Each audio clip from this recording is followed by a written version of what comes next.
कोई भी आदमी इतना महान कभी नहीं हो जाता कि उसे 2-4 गुनाह करने की छूट दे दी जाए। ये हर किस्से से पहले मैं जो बोल रहा हूं ये बहुत जरूरी है, मेरे लिए बहुत जरूरी है, किसी भी व्यक्ति के लिए बहुत जरूरी है याद रखने के लिए, कोई भी सवाल उठाने के लिए भी। और ये व्यक्ति कोई भी हो सकता है, आपका बहुत निजी, आपके घर में कोई हो सकता है, आपके ऑफिस में कोई हो सकता है, आपके आसपास।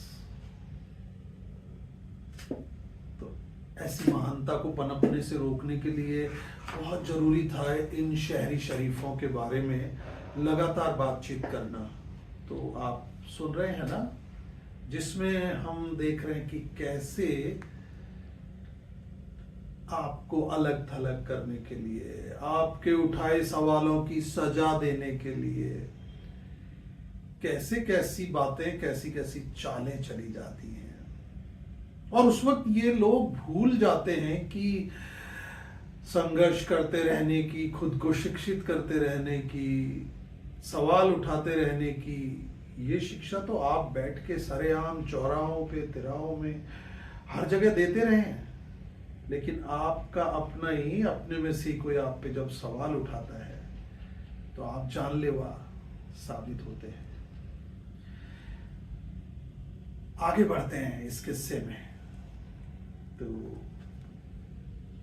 युक्ता अंग्रेजी पढ़ाएंगी आपको। युक्ता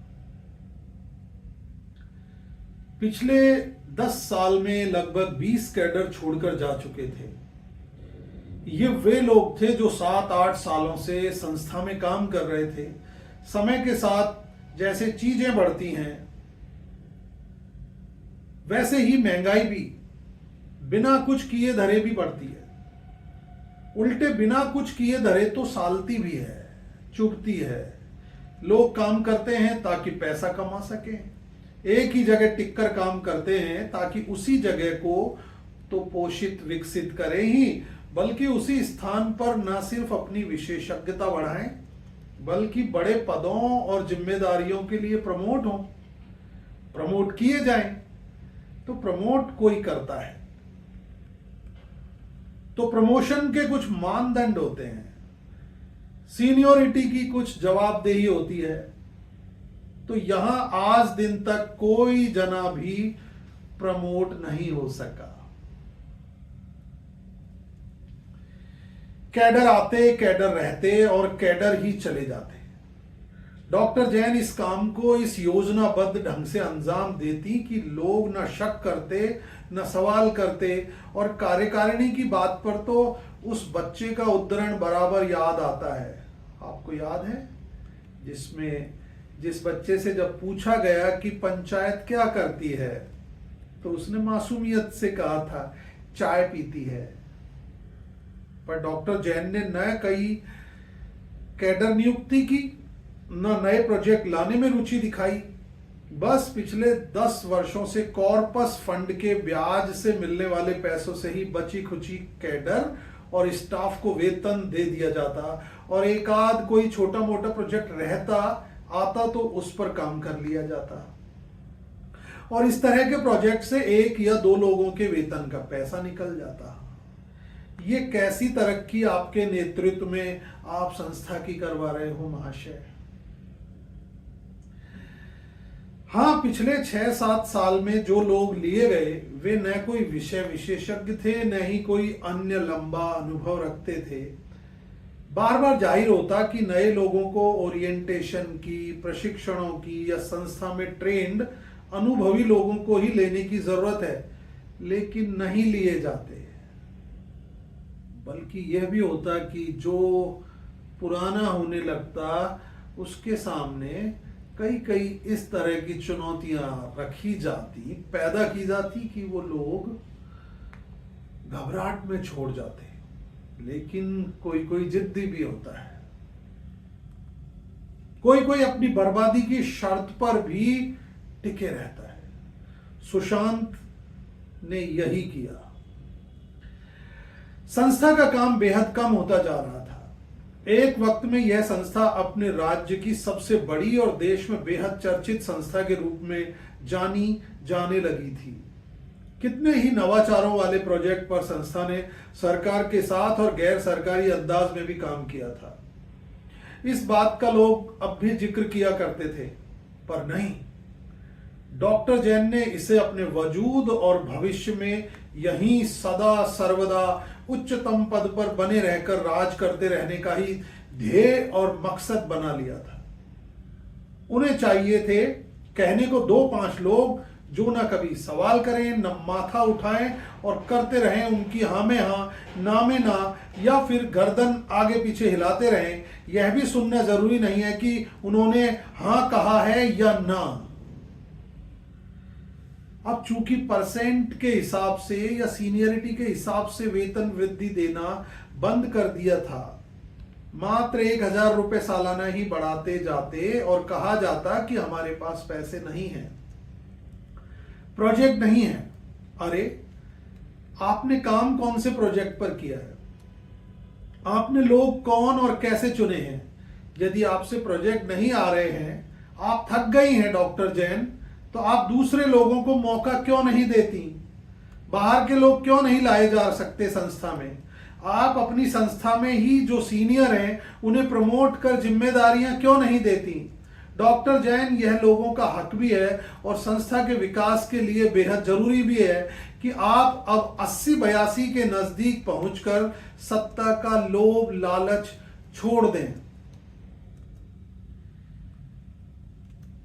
ऐसे उम्र दराज होना उपलब्धि है, लेकिन उम्र के साथ अगर आपको लोभ लालच इस तरह जकड़ लें कि आप लोगों को आगे ना बढ़ने दें,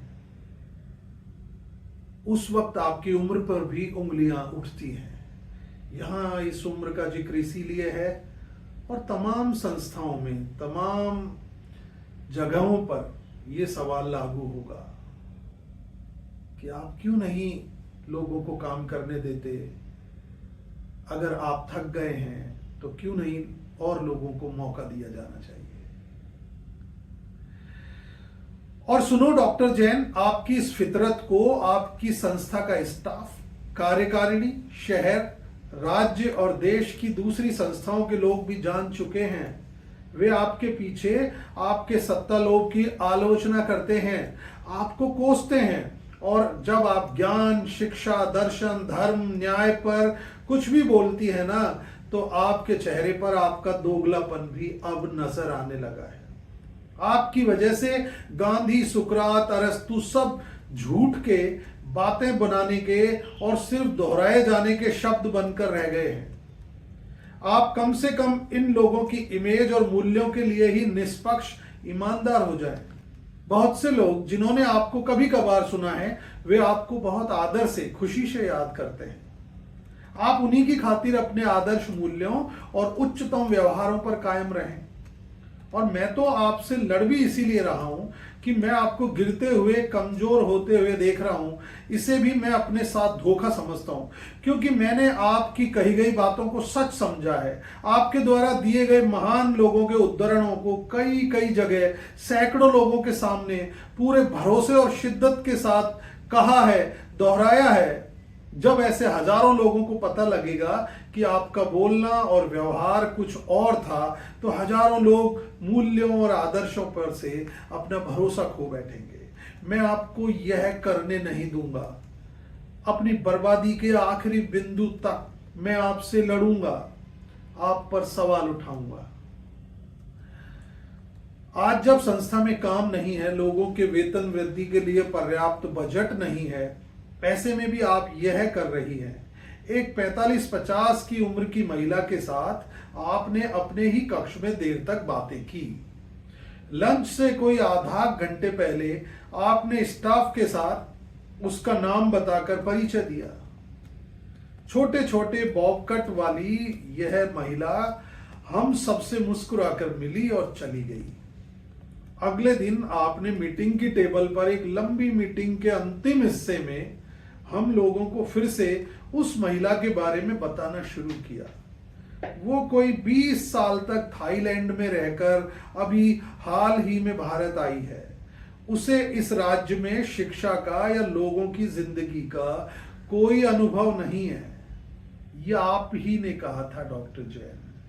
but she is a good human being. आपने कहा और यह भी बता दिया कि इसके पति अब भारत आ गए हैं, तो यह भी आ गई है, अब यहीं रहेंगी। हमारे मन में कई तरह के सवाल उठ रहे होंगे, पर आप सवाल पूछने का कोई मौका नहीं दे रही है और लोगों को आपने आपके सामने सवाल न पूछे इसके लिए बखूबी ट्रेंड भी तो कर दिया है। तो किसी ने कोई सवाल नहीं पूछा, मैंने भी नहीं पूछा, जब तक कि आपने यह नहीं कहा कि क्यों ना हम अब इसे अपने साथ जोड़ लें। जाहिर है सब हमें सिर हिला रहे थे, आप खुश हो रही थी और मेरे मन में बेचैनी तब तक बेचैनी घुमड़ती रही जब तक कि मैंने वो सवाल आपसे नहीं पूछ लिया, युक्ता यहां क्या करेंगी। लोगों की गर्दन थम गई थी। आपकी आंखों और भ्रुकुटियों में एक कसैला सा गुस्सा उभर आया था और आप आग उगलती अपनी कुर्सी को पीछे धकेलती, न जाने क्या बुदबुदाती हुई उठकर तेजी से अपने कमरे में और फिर वहां से बाहर निकल ऑफिस से निकल गई थी। आप घर ही गई होंगी। हम लोग अपनी अपनी टेबल पर लौट आए थे। लगभग सभी कैडर ने मेरे पास आकर मस्खरी से खुशी में चहकते हुए कहा था, आपने सही सवाल पूछा। एक दो लोगों के मुंह से निकला कि जब संस्था में प्रोजेक्ट ही नहीं है, काम ही नहीं है, तो ये महिला आकर क्या करेगी। एक जने ने कहा था, आपके इस सवाल ने निदेशक के मुंह में किरकिरी भर दी होगी। और इन लोगों में आपके दो चहेते नहीं थे, वो आपने उन्हें इस्तेमाल किया था, मंगत और पूरन, जिन्होंने एक दिन शाम को सुशांत से कहा था कि हाँ वो चलकर डॉक्टर जैन के पास जाएंगे और अपना वेतन बढ़ाने की बात करेंगे। लेकिन अगले दिन जब सुशांत उनके पास गया कि चलिए बात करते हैं, तो उन्होंने कहा हम नहीं जाएंगे, हमें इससे कोई फायदा नहीं। जाहिर है एक शाम पहले आपसे फोन पर बात हो गई थी, आपने उन्हें गाइड कर दिया था, वो अपनी कही गई बात से मुकर गए थे।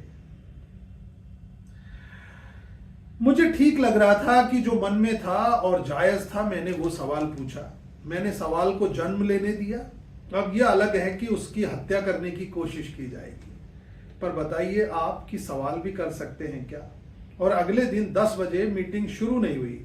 आज कोई 11:30 के करीब मीटिंग टेबल पर सबको बुलाया गया। स्टाफ से बातों बातों में यह पूछा गया कि आप में से अंग्रेजी कौन कौन सीखना चाहता है, और अंग्रेजी के वर्तमान महत्व और लोगों की तरक्की के संदर्भ में भी कुछ उदाहरण आज डॉक्टर जैन ने थोड़ा औपचारिक व गंभीर आवाज में लोगों के सामने रखे। और फिर वही एक एक से पूछा कि अंग्रेजी यदि हम लोगों को सिखाना चाहें तो कौन कौन है जो सीखना चाहेगा। 1 2 3 4 5 लोगों ने हामी भर दी। एक दो ने तो थोड़ी ज्यादा आगे बढ़कर खुशी और संभावनाएं व्यक्त कर दी। अब मुझे पूछा गया, मैंने भी बर्फ की सी ठंडक के लहजे में कह दिया कि हाँ मैं भी सीखना चाहूंगा। उन्हें शायद उम्मीद कुछ और रही होगी। तो हम 7 लोगों में से 2-3 ऐसे थे जो अंग्रेजी में अपना काम चला लेते थे। जितनी अंग्रेजी हमें हमारे काम में चाहिए थी उतनी हम जानते थे। दरअसल संस्था जिस तरह के काम अभी तक करती रही थी, उसके लिए आज अंग्रेजी सीखने से ज्यादा जरूरत भागदौड़ करने की, प्रोजेक्ट लाने की और लोगों को अन्य चीजें सिखाने की थी। लेकिन देश दुनिया में तानाशाही के कितने ही तो अनुभव भरे पड़े हैं। डॉक्टर जैन ने मीटिंग समाप्त करते हुए झूठी सी मुस्कुराहट चेहरे पर लाते हुए कहा, कल से आप सब अंग्रेजी का ट्यूशन लेंगे और युक्ता आपको अंग्रेजी पढ़ाएंगी। यह दरअसल युक्ता क्या करेगी सवाल का बहुत योजनाबद्ध जवाब था। डॉक्टर जैन की एक बड़ी प्लानिंग का छोटा सा हिस्सा था। अब हम अंग्रेजी की क्लास में इकट्ठे हो जाते थे। सुबह 10 से कोई 1 बजे तक युक्ता हमें अंग्रेजी पढ़ाती थी और कोई 2 महीने तक चली इन अंग्रेजी कक्षाओं के वक्त हम तो अंग्रेजी कक्षा में बैठते थे।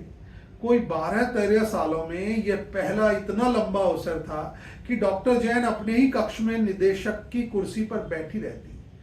कुछ तो चल रहा था जिस पर यह काम कर रही थी। मेरे मन में भी सवालों ने उठना बंद नहीं किया था।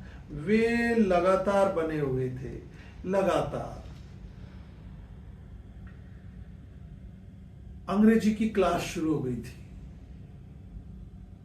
इतने लंबे अरसे से जो लोग काम कर रहे थे, जिन्हें प्रोजेक्ट्स पे काम करने थे, जिन्हें फील्ड में जाकर अपने काम में बखूबी कुछ सुधार करना था, संस्था के ऑब्जेक्टिव के हिसाब से काम करना था, वो नहीं। अब वो सब अंग्रेजी सीख रहे थे। ABCD EFGH। लेकिन अंग्रेजी किसको सिखानी थी? युक्ता गुप्ता को लाना था। यह साबित हुआ कई कई तरह से। और क्यों लाना था? युक्ता गुप्ता एज जॉइंट डायरेक्टर उर्फ जीजी में जाऊं, यही है। खूब कक्षाएं चली। मैं लगातार सोचता कि इन दिनों संस्था के लिए प्रोजेक्ट लिखने की, लोगों को जरूरी कौशलों में ओरिएंट करने की ज्यादा जरूरत है। सरकार के साथ कितने ही मुद्दों पर इस समय काम किया जा सकता है। संस्था की आज तक की इमेज अच्छा काम करने की है। 1-2 बार सरकार से और एक आध फंडिंग एजेंसी से भी काम करने का खुला ऑफर आया, लेकिन हम अपनी शर्तों पर, क्वालिटी पर काम करेंगे। हम ऐसे ही कुछ भी काम नहीं करेंगे। हम अच्छा काम करेंगे तो पैसा पीछे पीछे आएगा। हाँ, ऐसा ही तो लगातार डॉक्टर जैन, ऐसा ही तो आप कहती थी। और मिलने वाले सभी प्रोजेक्ट मालूम लगता कि दूसरी संस्थाओं को मिल गए हैं। आप जानबूझकर प्रोजेक्ट नहीं लाने देना चाहती थी। आप चाहती थी कि अपनी सीनियरिटी की वजह से और अपनी रुकती हुई तरक्की को देख के और अपमानित होकर सुशांत यहां से चला जाए। सुशांत नहीं गया। संस्था गहरे अवतल में जा रही थी। लगातार डॉक्टर जैन ऐसा कहती और मिलने वाले सभी प्रोजेक्ट दूसरी संस्थाओं को मिल गए हैं। और इनमें से कई संस्थाएं काम कैसे करना है इस पर हमसे सलाह लेने आती थी। हाँ, थी हमारी विशेषज्ञता, हमारे लोगों का अनुभव कुछ क्षेत्रों में जो अब लगातार घटता और खत्म होता ही जा रहा था, क्योंकि अब हम ABCDEFGH सीख रहे थे अंग्रेजी में। हम कौन, क्या, कितनी अंग्रेजी सीख गए, इसकी रिपोर्ट युक्ता गुप्ता ही करती डॉक्टर जैन को। निश्चित अंतराल दिनों का होने पर बीच बीच में एक आध छोटी मीटिंग की जाती और उसमें कहा जाता, आप लोग बहुत अच्छा सीख रहे हैं, she is doing very good, she is humble, she is. कहिए आपको जिसके बारे में जो कहना हो, लेकिन बिना जरूरत के भी, बिना किसी उचित मूल्यांकन के भी कोई लगातार सिर्फ एक ही व्यक्ति से अपनी तारीफ सुनता रहे और मुंह नहीं खोले, ये कैसा गुड ह्यूमन बीइंग है? ये कैसा हम्बल होना है? ये सवाल युक्ता गुप्ता से भी रहेगा। और डॉक्टर जैन, आप दीजिए हो सके तो जवाब। मुझे नहीं पता, लेकिन मुझे पता लगा यह कि पहले ये अंग्रेजी ट्यूशन पढ़ाने आने वाली मोहतरमा कोई 2-1 बजे तक रुकती थी, फिर थोड़ा और रुकने लगी तो लंच भी लाने लगी और हम सबके साथ ही खाने लगी। थाईलैंड के स्पेशल क्वालिटी के चावल की एक डिश ये लाती थी। वो स्वादिष्ट होती थी, उस पर थोड़ा बताती। और मेरे वो साथी जो कभी डॉक्टर जैन की किसी बात पर कोई सवाल नहीं उठाते थे, वे आजकल खाने की टेबल पर युक्ता गुप्ता के खाने की खूब तारीफ करते। हाँ, अब यह परिवर्तन स्थायी तौर पर आ गया था कि खाने की टेबल पर कोई अपने काम से संबंधित बात नहीं होती थी।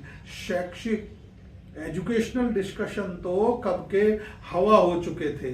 तो खाने के स्वाद, खाने की रेसिपी पर ही कोई आधा घंटे तक बातें चलती। और जिन डॉक्टर जैन के सामने औपचारिक मीटिंग में कभी एक सीधी बात पूछ सकने की हिम्मत जिन साथियों में नहीं थी, वे अब डॉक्टर जैन के खाने की उनके मुंह पर तारीफ करते थे।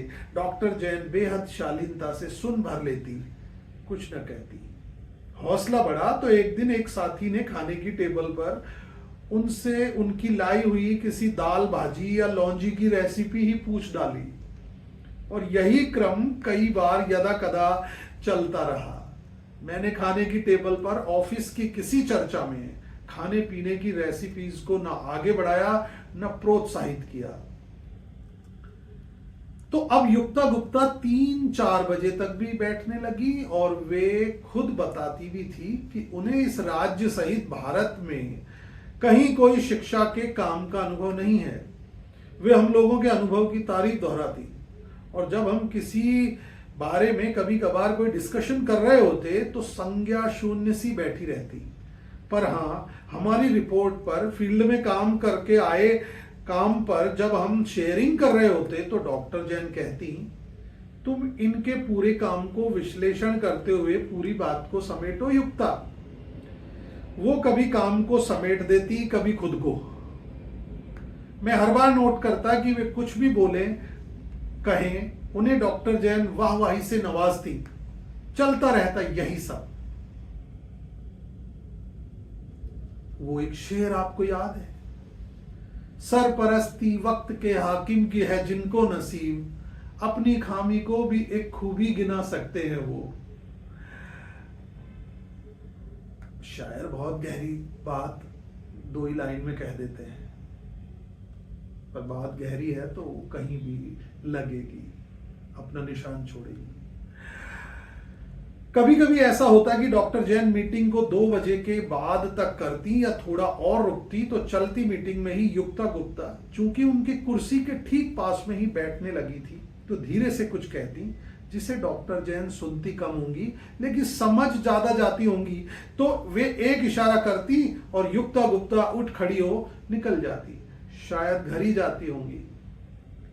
अब मैं डॉक्टर जैन के दाहिने हाथ पर तीसरी कुर्सी पर ही बैठता था, बैठना पसंद करता था। तो मेरे और डॉक्टर जैन के बीच युक्ता गुप्ता बैठती। वो जब भी बोलती तो चाहे जितना धीमा हम्बली बोले मुझे सुनाई देता। वो श्रद्धा जी कहकर बोलती, हम सब भी उन्हें नाम से ही बुलाते थे। ये उनका अनकहा आदेश भी था कि मुझे मैडम ना कहा जाए, नाम से ही बोला जाना पसंद है। इसी संस्था में आगे किस्से में आप देखेंगे एक ऐसी महिला भी आई जो तो लोगों को उसका नाम लेके बुलाने पे कहती थी नहीं मुझे मैडम कहा जाए। ऐसी अनहोनी घटना होने लगी थी संस्था में। जो बराबरी, जो नाम लेने के लिए कहती थी कि हम सब बराबर से बात कर सकते हैं, ऐसा सब क्यों कर हुआ, ये सब दिखाई देगा। सुशांत के उठाए सवाल और उनसे बौखलाई हुई डॉक्टर जैन के बीच चल रही कश्मकश और इस सारी प्रोसेस में तो वो कहती मुझे मैडम नाम कहा जाए, नाम से ही बोला जाए। ये अच्छी बात भी है क्योंकि जग जाहिर है ना कि किस तरह मध्ययुगीन काल में और फिर 18वीं शताब्दी के मध्य में मैडम और सर एक खिताब की तरह होता था। इसे पाने के लिए कितने ही तरह की प्रतियोगिताएं और हिंसाएं तक की जाती थी और यह अभिजात्य मानसिकता का शोषणकारी गैर बराबरी को पोषित करने वाला एक प्रतीक ही तो बन गया था। युवाल नोवा हरारी ने अपनी सेपियंस किताब में इसके बारे में विस्तार से लिखा है, अभी बस कुछ ही वर्षों पहले सेपियंस में। तो मुझे सुनाई देता और एक दिन चलती मीटिंग के बीच किसी बात पर अंग्रेजी की ट्यूटर युक्ता गुप्ता ने उन्हें कुछ कहा और मैंने सुना कि वे उन्हें जी बोली थी। सुना शायद सबने होगा पर मैं गारंटी नहीं देता कि शेष लोग इस पर हाँ करेंगे। और एक दिन किसी मुद्दे पर कि जिस पर डॉक्टर जैन मेरी किसी रिपोर्ट पर या बात पर लगभग बहस कर रही थी, गुस्सा हो रही थी और माहौल में तनाव बढ़ता सा महसूस हो रहा था। कैडर के सभी लोग सुट सन्नाट संचार स्तब्ध से थे। मैं अपनी तरफ से संयत स्वर में अपनी बात रखने का लगातार प्रयास कर रहा था और डॉक्टर जैन के लाल काले स्वर तेज निरंतर तेज होते जा रहे थे। स्थिति मानो बिगड़ती जा रही थी। टेंशन खत्म न होती देख मौका पाते ही युक्ता गुप्ता ने कहा या उनके मुंह से निकल गया, जी मैं जाऊं। मैं झट से अपनी नोटबुक उठा वहां से उठता और झट से अपनी नोटबुक उठा युक्ता गुप्ता वहां से चली गई। जी मैं जाऊं। कोई 3-4 महीने में यह पहली बार था, ऐसा पहली बार सुना था कि श्रद्धा जी को 20 साल थाईलैंड में रहकर भारत लौटी ये महिला, जो हमारे यहाँ कोई 2 घंटे के करीब कैडर को 20,000 रुपए महीने के हिसाब से ट्यूशन पढ़ाती थी, और वो डॉक्टर जैन उर्फ हमारी निदेशक को जी बोल गई। बताइए आप, इसमें आपको क्या सुनाई दे रहा है? जी मैं जाऊं, जी मैं जाऊं। और एक दिन डॉक्टर जैन ने हम लोगों को सुनाते हुए कहा, युक्ता को यहां आप लोगों के साथ काम करना अच्छा लग रहा है और वह चाहती है कि वो यहां बतौर कैडर काम करे। मतलब अब यह तय ही था कि वो कैडर बनेगी ही। और ऑफिस में रखे कंप्यूटर पर किसी साथी ने देखा होगा तो बताया कि युक्ता गुप्ता ने सीनियर कैडर के लिए एप्लीकेशन लगाई है। अंग्रेजी पढ़ाने वो नहीं आई थी, वो एक तरीका था गलत तरीके से एंट्री देने का। देखते हैं ये बात साबित होती है क्या। आप जानते हैं ये सीनियर कैडर क्या है? वो मैं हूं संस्था में एकमात्र senior cadre with A grade, Sushant Kumar senior cadre. तो युक्ता ने वही बनने के लिए अप्लाई कर दिया या करवा दिया गया, वो जाने। और डॉक्टर जैन हमारे साथ कहीं कोई शेयरिंग ना युक्ता ने की ना अब क्या कहूं। वैसे संस्था शिक्षा के माध्यम से राज्य भर में देश भर में यही तो सिखाने के लिए जानी जाती है कि सूचना का अधिकार सबको है।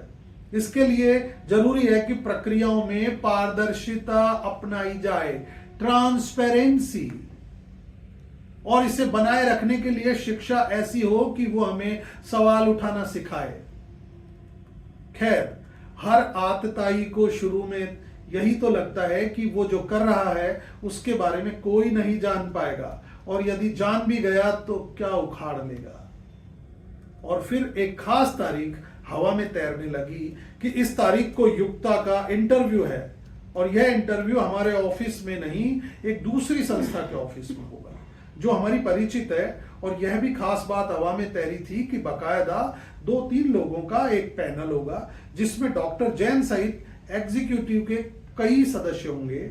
इंटरव्यू का यही तो प्रोसेस होता है ना। लेकिन पिछले कोई 8-10 साल में कभी कैडर के लिए इंटरव्यू नहीं हुआ था, और ऑफिस के बाहर अलग किसी ऑफिस में क्यों यह तय किया जा रहा है? जी हां, मेरे मन में तो थे सवाल। तो उस निश्चित तिथि को कोई साक्षात्कार हो गया होगा क्योंकि कोई औपचारिक ऑफिशियल सूचना यहां इस ऑफिस में सार्वजनिक रूप से किसी नोटिस बोर्ड पर नहीं दी गई थी।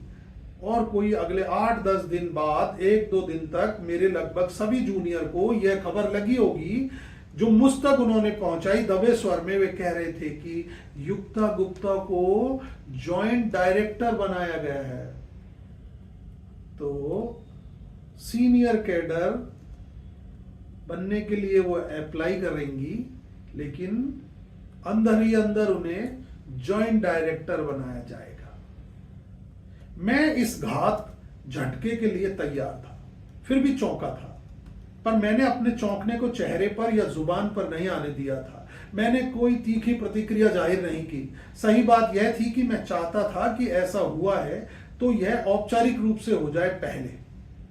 मैं जानता था यदि मैंने अभी कोई विरोध जैसी बात इन सुनी सुनाई बातों के आधार पर की तो वे लोग संभल जाएंगे, उन्हें संभलने का मौका मिल जाएगा। मैं चालाक नहीं था, पर मुझे यह पता था कि सत्ता में पगलाए बेहद नामचीन इन लोगों का यदि इस व्यक्ति से यदि नियम कायदों तर्क पर जीतना है तो बिना औपचारिक सूचना आए कुछ भी नहीं कहा जाए, बल्कि खुद को ज्यादा शांत दिखाया जाए।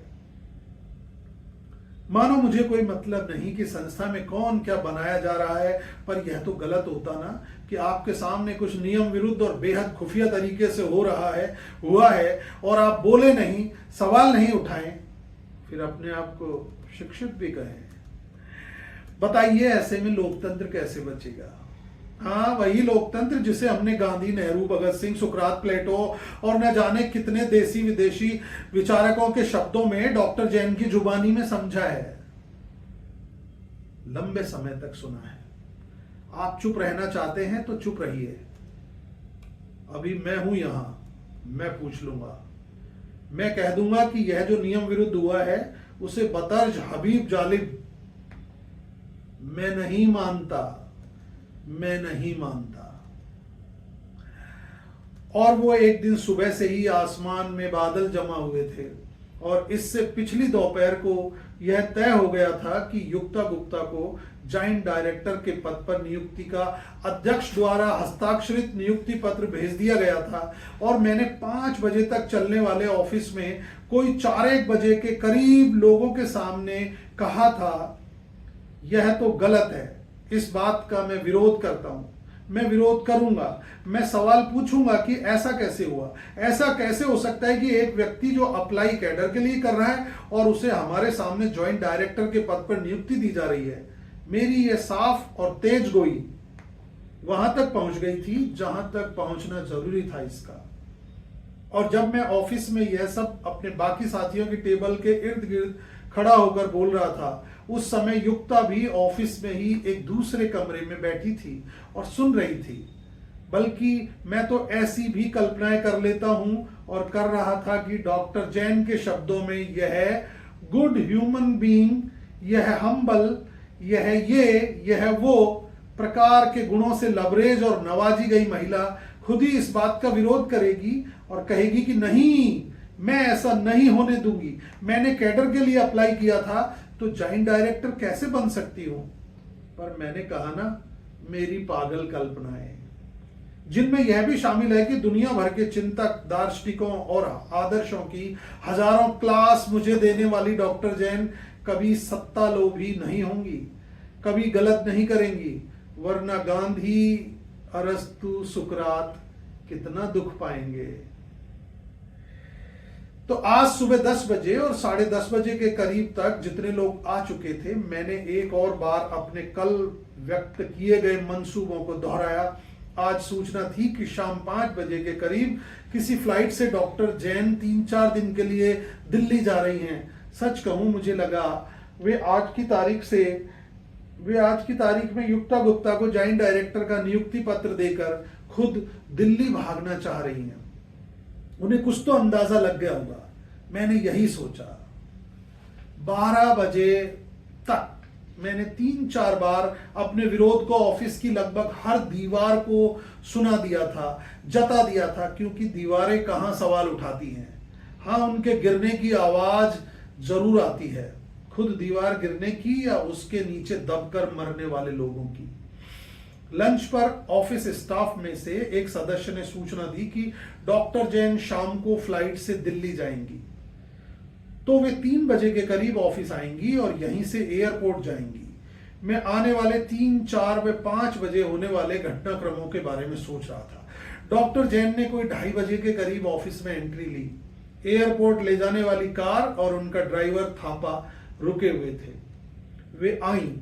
उन्होंने 5-7 मिनट युक्ता के साथ अपने कक्ष में पहले समय बिताया, फिर सीधे मीटिंग टेबल पर आ बैठी। हम लोग भी बुला लिए गए और बिना कोई और बात किए उन्होंने युक्ता का नाम लेकर कॉन्ग्रेचुलेशन किया। मेरा दिल धड़क रहा था। लोगों ने भी कहा कॉन्ग्रेचुलेशन। मैंने कहा कि नहीं, मुझे ठीक से याद नहीं कि मैंने कॉन्ग्रेचुलेशन बोला, पर यह याद है कि धड़कते दिल से मैंने यह पूछ लिया था कि इन्हें किस पद पर नियुक्ति दी गई है। जरूर कई और भी दिल धड़क उठे होंगे। जॉइंट डायरेक्टर पर, कुछ धीमे बुझे से सुर में डॉक्टर जैन ने बोला। मैंने हिम्मत और थोड़ी सांसें जुटाकर पूछा, इन्होंने तो कैडर के लिए अप्लाई किया था, फिर जॉइंट डायरेक्टर पर नियुक्ति कैसे? वाक्य पूरा करते करते मेरा कलेजा मुंह को आ रहा था, हाथ पैर कांप रहे थे, रोए रोए खड़े हो रहे थे, हल्की हल्की बूंदें बाहर गिरने लगी थी, तेज ठंडी हवाएं शोर करती हुई मीटिंग कक्ष में भर गई थी। तूफान यहाँ पहले से ही आ गया था और मानो दांत पीसते हुए, जबड़े भींचते हुए डॉक्टर जैन ने कहा, दी है नियुक्ति, इस पर सवाल उठा रहे हो, मैं जरूरी नहीं समझती तुम्हें इसका जवाब देना। तमतमाते हुए ये कहते हुए उठ रही थी, तुम्हें जो पूछना है चिट्ठी लिखकर पूछ लेना। बेहद क्रूरता और अपमान उनके चेहरे पर आ गई थी। मैं सन्न हो चुका था और कुछ कहते नहीं बना था। बाहर तेज बारिश शुरू हो गई थी। इतनी तेज आंधी बारिश आई थी कि थोड़ी ही देर में लाइट भी चली गई थी। ऑफिस अंधेरे से भर गया था। कोई आधा घंटे तक यह मंजर रहा। डॉक्टर जैन एयरपोर्ट के लिए निकल गई थी। युक्ता जाने कहाँ थी। मैं अपनी चेयर में अबूझ पहेली सा बंद धंसा हुआ था। 5 बजने में कुछ मिनट पहले एक कैडर साथी, जिसने अभी कोई साल भर पहले ही ज्वाइन किया था, मेरे पास आया, खड़ा रहा, देखता रहा। मैंने उसकी तरफ गर्दन मोड़ी। वो मुस्कुराया और यह बोलकर निकल गया कि डॉक्टर जैन का दिल्ली प्रवास आपने बर्बाद कर दिया है सर। कोई 2-1 साल बाद जब ये साथी किसी दूसरी संस्था में ऊंची पगार पर काम करने गया, तब तक कोई 5-7 बार कभी मेरे कंधे और कभी बाह को पकड़कर अलग अलग मौकों पर, कि जब वो और मैं होते या डायरेक्टर की अनुपस्थिति में और साथी भी होते, तो कहता, आप बिल्कुल सही सवाल उठाते हो। आपके तर्कों का जवाब तो उनके पास कभी नहीं होता। आप सबके लिए जरूरी मुद्दों पर सवाल उठाते हो और बाकी साथियों सहित मैं खुद को भी कहता हूं कि हमें डूब मरना चाहिए। ऐसे ही कितनी बातें, लेकिन मजाल की खुद एक भी बार बोल जाए, मुंह खोल जाए। यह साथी जिस दिन ऑफिस से हमेशा के लिए जा रहा था, तो एक अनौपचारिक मीटिंग में, कि जिसमें केवल हम स्टाफ के ही लोग थे, मेरे लिए कह रहा था, आप मेरे बड़े भाई की तरह रहे हो और मुझे इस बात का हमेशा दुख रहेगा कि मैं कभी आपके पक्ष में बोल नहीं सका। मानवता के हक में कभी बोलेगा, इस आदमी में मुझे आगे भी कोई उम्मीद नजर नहीं आती। क्योंकि अगर बोलना था, साथ देना था, तो यहीं आज इसी वक्त आप साथ मत दो, सवाल मत उठाओ और ये कहते जाओ, निकल जाओ और एक दिन इस दुनिया से निकल जाओ। ऐसे काम नहीं चलेगा दोस्त। तो शहरी शरीफ में किस तरह से सवाल उठाने की सजाएं, सवाल के खिलाफ षड्यंत्र और अपनी मनमानियां, मनमर्जियां चल रही हैं, जिन्हें सुशांत अपनी जिद से ही हराता आ रहा है। क्या पता सुशांत हार जाए, क्या पता कुछ और ऐसा कर दिया जाए कि सुशांत गायब हो जाए इस सिनेरियो से। लेकिन जब तक सुशांत है, सवाल उठाता रहेगा इन शहरी शरीफों पर, जो दिखावे के लिए कुछ और, सुनाने के लिए कुछ और, सिद्धांतिक रूप से कुछ और, लेकिन अगर उन पर सवाल उठा दिया तो सारी चीजें एक और, वो एक और। शहरी शरीफ की बातचीत को अभी यहीं रोकेंगे, फिर से मिलेंगे जल्दी। Thank you.